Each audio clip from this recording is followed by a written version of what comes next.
ke pasar berjarak. Kemana kalau dulu waktu PSBB mungkin kita nggak boleh kemana-mana. Sekarang boleh menikah boleh, tapi kita pakai masker, cuci tangan, tetap kita berjarak.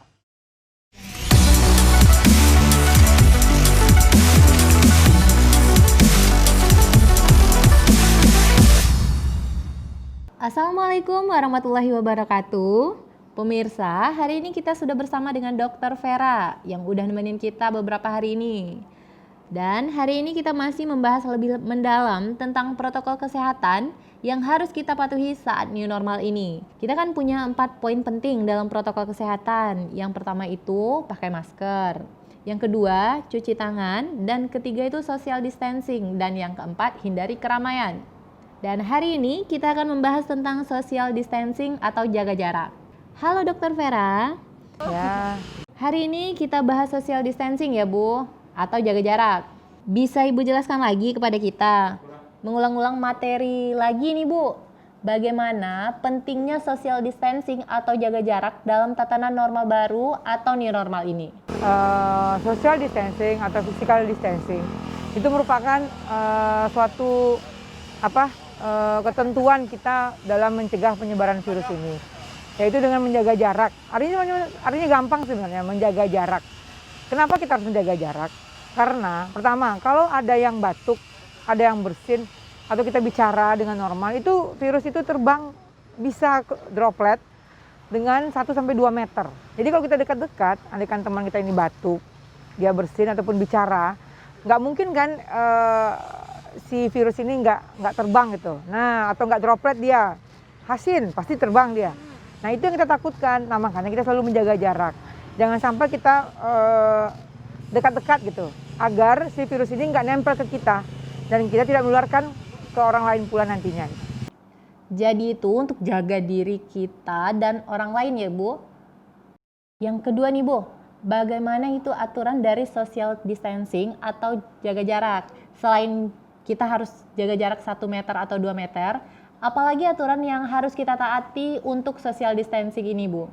Aturan yang lain yang tetap saja, kalau kita misalnya berkerumun, itu kan pasti dekat-dekat gitu, atau kita foto-foto, kan nampak dekat-dekat itu. Nah, itu tuh sebenarnya tidak dibolehkan dalam protokol kesehatan. Tetap kita menjaga jarak 1-2 meter, baik itu berbicara, baik itu bekerja, baik itu sholat di masjid, di mana saja kita harus tetap pertahankan itu. Yang susahnya memang kita lagi di pasar nih, nah itu memang susah itu, tapi kita harus bisa, bagaimana kita tetap bisa menjaga jarak, jangan sampai dempet-dempet, lengket-lengket gitu. Berarti saat tatanan baru atau new normal ini kita harus, pokoknya harus dipatuhi. Ya, tetap patuhi protokol itu gitu. Harus berdampingan. Ya, tetap intinya kita nggak tahu aja siapa orang ini yang akan menularkan kepada kita. Nah, tadi intinya 85% itu OTG, orang tanpa gejala. Dalam artian dia bisa menularkan dan dia sendiri juga tidak tahu dia kenapa tidak gitu. Karena itu namanya karier kan. Nah, andai kan kita dekat-dekat dengan dia, tentu kita akan tertular. Nah, itu yang kita harus tetap jaga jarak tadi gitu. Di saat new normal ini Bu, social distancing atau jaga jarak kan harus dijalankan. Jadi kegiatan keramaian apa yang diperbolehkan? Dan syarat kegiatan itu diperbolehkan di saat tatanan normal baru atau new normal ini? Semua kegiatan diperbolehkan tatanan normal ini. Yang penting patuhi nggak dengan protokol kesehatan. Yang kedua, ada keramaian mungkin. Misalnya kita ini mau pesta menikah ini, boleh. Tapi mungkin undangannya 50% dari yang seperti biasa. Dijaga, saat makan mungkin berjauhan. Saat salam-salaman mungkin nggak ada lagi gitu. Nah, tetap pakai masker, tetap boleh datang pergi acara nikahan gitu, boleh. Nggak ada masalah, cuman tetap patuhi protokol yang tadi. Biasanya kita di mobil mungkin rame-rame di angkot ya, angkot boleh jalan, tapi yang penting tetap tadi agak berjarak, ke pasar berjarak. Kemana kalau dulu waktu PSBB mungkin kita nggak boleh kemana-mana. Sekarang boleh menikah boleh, tapi kita pakai masker, cuci tangan, tetap kita berjarak. Satu lagi nih Bu, pertanyaan Mary, kan kita lagi di rumah nih, ngumpul-ngumpul sama keluarga. Jadi social distancing saat di rumah bagusnya gimana Bu? Kan kita nonton bareng atau makan bareng sama keluarga. Jadi gimana nih Bu? Ya kalau sama keluarga tergantung sih. Kalau kita keluarga kita yakin memang tidak ada masalah ya biasa saja gitu. Tetap juga jaga jarak, tapi jangan yang kalau di luar kan jelas kita nggak tahu itu siapa orangnya gitu.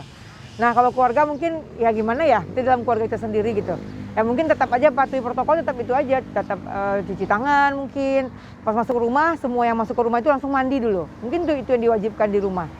Setiap siapapun yang datang masuk ke rumah, dari mana saja, tolong mandi dulu langsung, baru kita bisa berkegiatan seperti biasa. Mungkin itu. Jadi semua yang kita bawa dari luar udah habis semua, karena kita udah mandi kan. Nah bisa kita ngobrol, pegang anak, mungkin udah bisa. Oke, terima kasih Bu. Bincang-bincang kita pada hari ini udah beberapa topik kita bahas ya Bu. Dan itulah bincang-bincang kita bersama Dr. Vera. Kita sudah membahas social distancing, di mana jaga jarak amat sangat kita perlukan pada saat new normal ini. Dan aturan jaga jarak itu ketika ngomong atau beraktivitas dengan orang lain itu jaraknya harus 1 meter atau 2 meter. Dan bersalaman pun sebaiknya kita hindari dulu. Terus kita harus melaksanakan protokol kesehatan di rumah. Jadi kalau kita di rumah kan sama keluarga social distancing kan agak risih ya. Intinya kalau kita baru balik dari luar dan sampai rumah, kita harus langsung mandi dan barulah kita bisa berinteraksi dengan keluarga kita. Dan itulah bincang-bincang kita pada hari ini. Terima kasih. Assalamualaikum warahmatullahi wabarakatuh.